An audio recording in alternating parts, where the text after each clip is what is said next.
Hey y'all, and welcome back to Lantern Creek Farm. Alright guys, it's high sun out here, but I gotta get out in the garden. We spent the cool of the morning and the afternoon doing some yard work. I plan to can some more salsa. That's my goal. We've got some tomatoes picked in the house.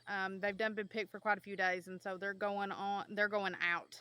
And so I'm going to have to get this done, but I need more tomatoes in order to do that. I don't have much more that I want to can up of tomatoes. Of course, we're not going to let them go to waste, and so I do want to make sure that I get a little bit more salsa, but I've put up so many tomatoes this year that I'm overrun with tomatoes, and so probably what'll end up, we'll probably just end up giving them to people that haven't been able to can as much as we have this year. But like I said, I do want to go ahead and at least get my salsa in. So we're going to start picking the tomatoes, and hopefully I can finish this video up by showing you all how we're going to do the salsa. I'm going to use a pre-packaged mix.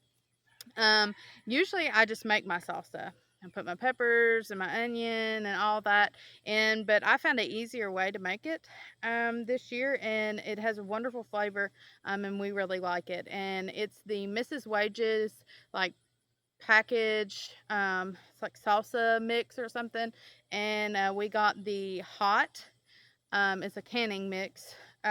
We got the hot flavor or whatever, and we really like it. And so that's probably what we're gonna do again if I can come upon the packet again. This is how you know you're getting to the end of the season, when you've got little tiny tomatoes that have already fully ripened. Something that I've noticed while I wasn't in the garden, there's something that's had a field day in the garden and has been eating the literal crud out of my tomatoes. And there's a lot of fully ripe tomatoes that are on the ground and chewed to pieces. So that's fun. Yay! There's our harvest. I hope y'all can see. We got some jalapenos, habaneros, some tomatoes, some peppers. A lot of my fully ripe tomatoes have been eaten on, so that's fun. Like I said, guys, I'm going to try to show you all a video on how I make the Mrs. Wages salsa. And so the next clip you all will probably see, I'll be in the kitchen. So I'll see y'all there. I told you all that I was going to show you how we're doing the Mrs. Wages mix. I just did a live, and so I was on there for about an hour and 18 minutes or something like that, about 20 minutes. And so in the video I was scolding and I was talking about doing the salsa and stuff, but it's really late. There's not many people on live right now. It's about it's about 10:30, and so or after, it's 10:40 looking at the clock. And so I've got my tomatoes scalded. And so I'm letting them cool down, that way we can peel them. Once they are cooled down and we can peel them, we'll start. But I'm using the Mrs. Wages packet, like I said, and it's going to take about 6 pounds fresh tomatoes. It says about 18 medium. I've got more than that, and so what I have left over, I'm going to can as well. But I'm going to do, it says about six cans. Let's see. Or what I was talking about if you're using just canned tomatoes. But it's going to be about 18 medium. And if I'm not mistaken, I'll look it up for sure to say how many cups it is, but I believe it's 10 cups. And so I'll look that up and then I'll let you all know. But we're going to go ahead and get these tomatoes. What else we'll need is distilled vinegar. You want to make sure there's 5% acidity. And then you're going to need 1 pouch of the Mrs. Wages mix. I really like this mix because it kind of tastes like Mexican salsa that you get like in a restaurant, or store-bought salsa. I've made just, you know, like salsa in the past, just like you normally would, with peppers and onion and tomatoes. But I really like this. And so we tried it out earlier this summer, and I went ahead and grabbed another pack, and we're going to make some more of this. It says it makes about 5 pints, and I'm thinking I made about 6 with it last time, so we'll see how we do this go around. So here's my tomatoes. Here's my, my water's getting hot, so I'm going to go ahead and pull this thing out. We're going to have to run some cold water on these. Woo! I usually try to keep the water cold, but could have just done that. Okay, we're gonna go ahead and peel these. I'm gonna put the peels in one bowl, and then I'm going to put the tomato in another bowl.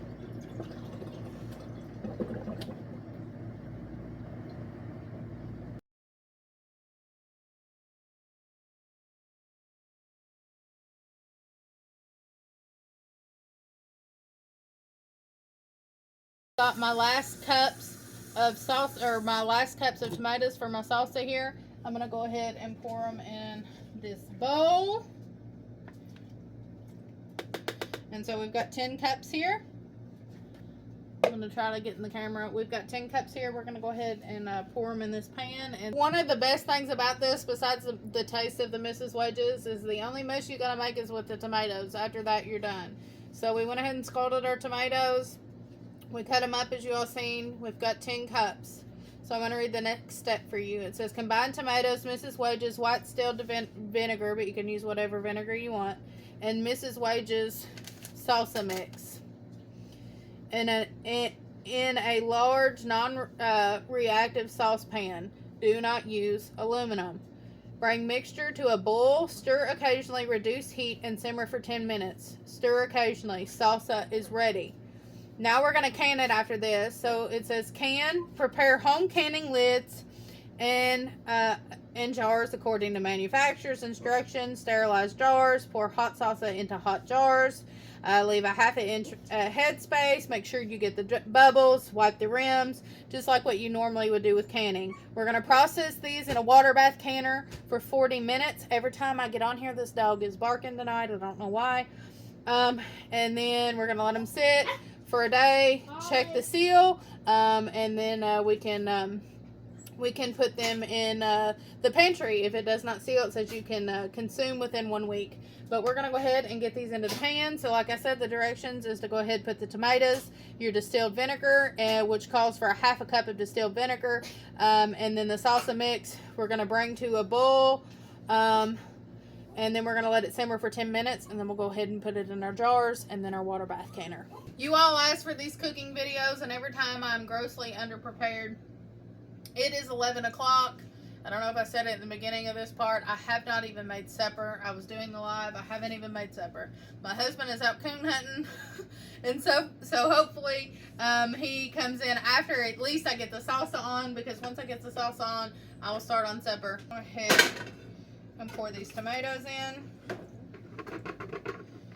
We're going to pour the mix in. We're going to pour the vinegar in, and then we'll let it cook down.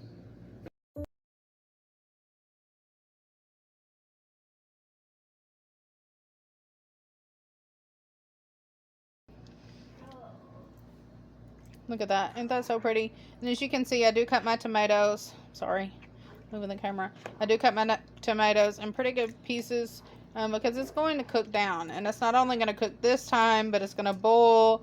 So you can kind of see the dark kind of pieces in there.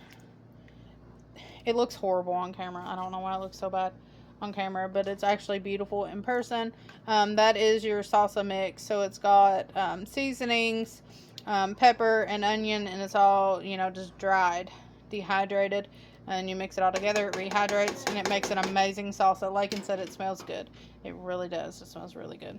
So we're going to let this go, bring it to a boil, let it simmer, or bring it to a boil for a little bit, turn it down, let it simmer for 10 minutes, and then we'll be back when we're done simmering. Okay, so the salsa has started to boil a little bit. We changed our spoon to a wooden spoon. I don't know why I grabbed that plastic one.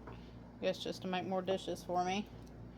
But boiling a little bit, and we've got our jars and our water bath canner here. It is warming up. As you can see, the bubbles on the bottom. We got them in the water bath canner, and we'll be pulling them out hot. That way we can put our hot salsa into hot jars. So when I stir this, it's still boiling out. We don't want it like a full rolling boil, I guess, but we do want it to boil down some. We're going to let it simmer for 10 minutes after that. I'm going to show you all my canning setup. It's nothing real crazy. I've got my ball canning jars here. And I do have some juice that I'm going to can. This box has been open. This is my wide mouth, but I've only got 2 wide mouth jars here at the moment. And so I'll be using regular mouth jars. According to the new guidelines now, you do not want to boil your rings and lids anymore. Specifically your lids, because they say that it affects the seal. So that was what I heard was the latest recommendation. So that's what I go by.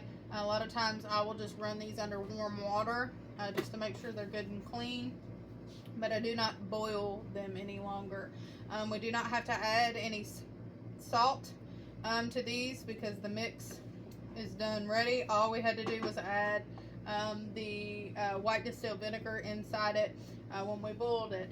I'll show you my setup though of how I get everything done efficiently and what works for me. Everybody's going to do it a little bit different, and so this is just kind of how I set up my canning station. So first off, I get me my cutting board. This is my medium-sized cutting board. I do have a cutting board bigger than that, but this was the one I used earlier, and so I had easy access to. I usually put a towel on it just to kind of keep the mess down, and I push it up against the stove. I have a little gap here that so that keeps things from going underneath of it or in between the crease. It keeps the mess down a little bit. On top of that, if I'm putting something hot into something hot, I use my metal funnel. I do have my plastic funnel as well, but I use my old school metal funnel. As you can tell, it has been through a lot of canning. This is my daughter's great grandmother's funnel. It's my husband's grandmother's funnel. And so I do that. I get my rings ready. I usually sit them about right here. And I always check my rings to make sure they don't have any dents or anything in them. And so I'm going to go ahead and pull out enough rings. If they've got any sticky mess on them, that one feels a little bit sticky, I'll wash it off. But I'm going to go ahead and get some non-damaged rings. I have an entire box of them. Along with that, I'm going to get my jar lifter. And I have a measure thingy, but it's up there in that shelf, and I keep forgetting to get it down. So I just usually use a knife, get the bubbles out, and I can kind of guesstimate about the 1/2 inch mark of what we need to avoid. See, this one has dents in it. I'm not going to use that. I do save the ones that have dents in them for stuff that I'm just not canning, but I'm just putting in a can, like dehydrated goods. So, anyways, this is pretty much my setup. I also get a little bowl. I have a little bowl here. I put a little bit of white distilled vinegar in it. This is boiling now. I put a little bit of white distilled vinegar in it and a clean rag. And this is what I use to wipe the rims off of my jars to make sure we're not getting any gunk on the ring or on the top of the jar. That way the lids will seal. While we're letting this, it has come to a boil, so we're going to go ahead and turn it down and let it simmer. It's been to a boil for a while. We're going to turn it down and let it simmer. While that's happening, we're going to let these jars heat all the way up. They still, well, let me touch.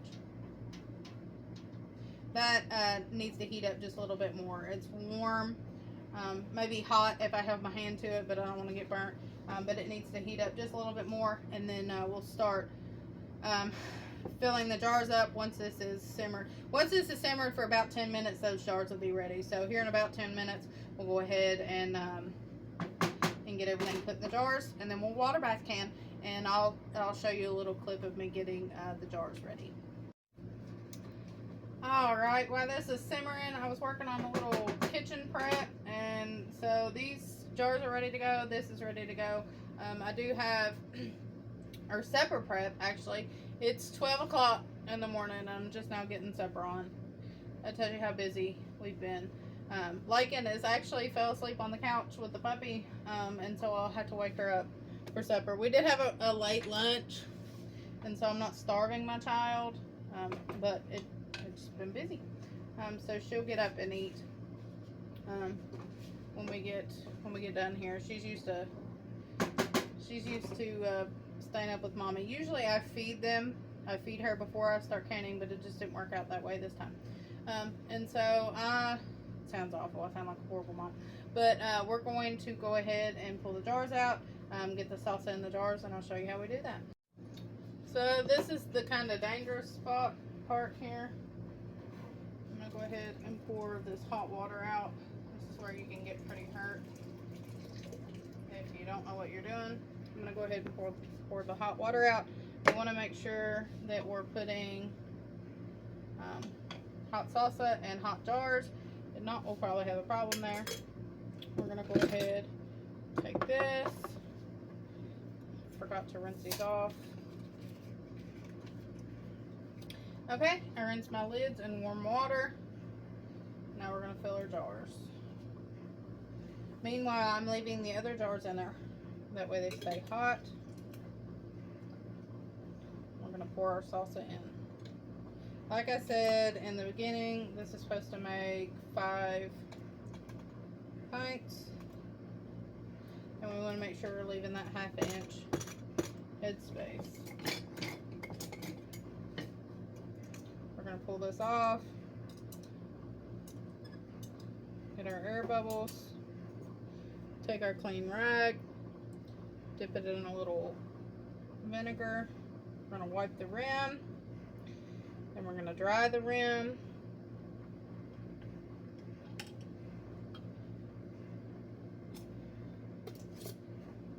Meanwhile, I need to stir this. Tell me this isn't homesteading life when you're canning, making supper, and dealing with everything else.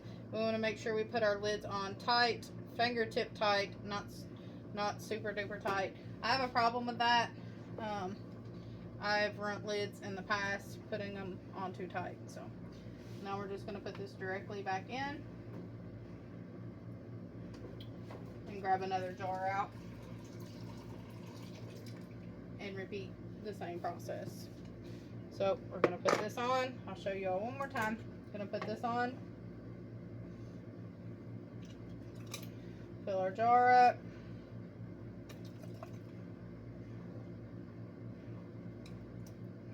Make sure we're leaving a 1/2 inch head space. I went a little over right there. I hate when I do that.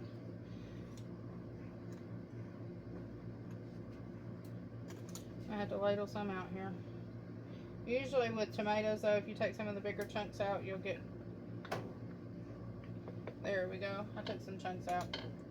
Alright, now we're going to get our air bubbles out.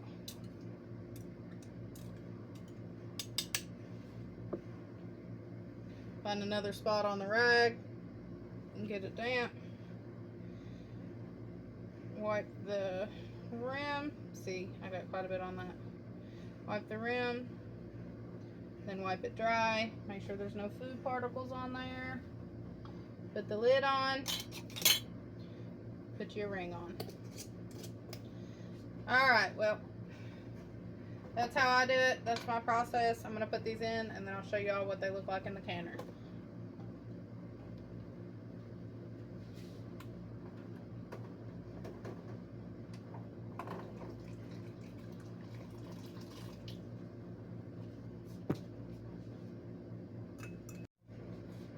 Alright, this looks like it's going to make probably right at 5 pints.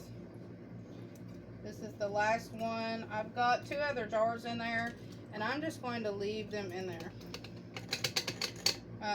Well, actually, it's not making a whole pint. So, oh, that tastes good. I've got 4 pints in there, and not a complete pint here. I'll just leave. I'll cook with this tonight because I'm going to make a taco meal anyways. We'll cook with that tonight. And I will just leave the other jars in here. And it'll sterilize them and clean them and whatever. But it'll also make sure, it'll keep it where the jars are not jarred. I'm going to take some of this water out since it'll make sure the jars are not jarring inside the canner and not moving around. So I filled that jar up. I'll go ahead and see if I can find another pint jar and put it in here. That way it'll keep the jars from moving around in so much. You want to make sure you got about 2 inches of water over top of your jars when you're water bath canning. And I've got a little bit more than that, so that's why I'm taking it out. But I'm going to go ahead and put this jar down in here. Well, actually, I'm not. I'm going to move these over. I thought I got more than that last time, but maybe I had more tomatoes. I was having a hard time finding good solid tomatoes this go around. A lot of them were not that solid, and so they were kind of mushy. I'm going to go ahead and put the lid on it, like I said, and then we're going to use this salsa for supper tonight. So that worked out just fine. We're going to go ahead and put the lid on, let them go for 45 minutes. And if y'all are lucky, I might show you all what we're having for supper tonight. It depends on how well I do. My husband was calling while I was talking to you all, which means that he's done hunting, and I haven't even really started on supper yet, besides just a few things. So I need to get busy. We'll put the lid on, go for 45 minutes. Start the timer once it starts boiling. We got supper cooking here. Getting started on it. And we're waiting for our water bath canner to come to a full rolling boil so we can start our 45-minute timer. But I'm working on supper.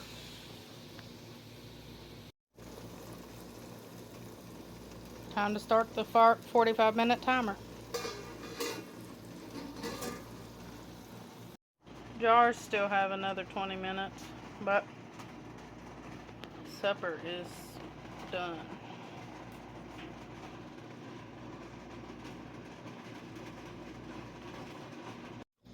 Alright guys, so there's our 4 jars here. It's night time, so I'm not gonna show you all. I've done got my PJs. It's 1 o'clock in the morning. This is our leftover supper. Yes, we're eating at 1 o'clock in the morning. Let's see. What is this? 1:25. So I'm gonna pull these jars out and I'll show you all what they look like when we get them out.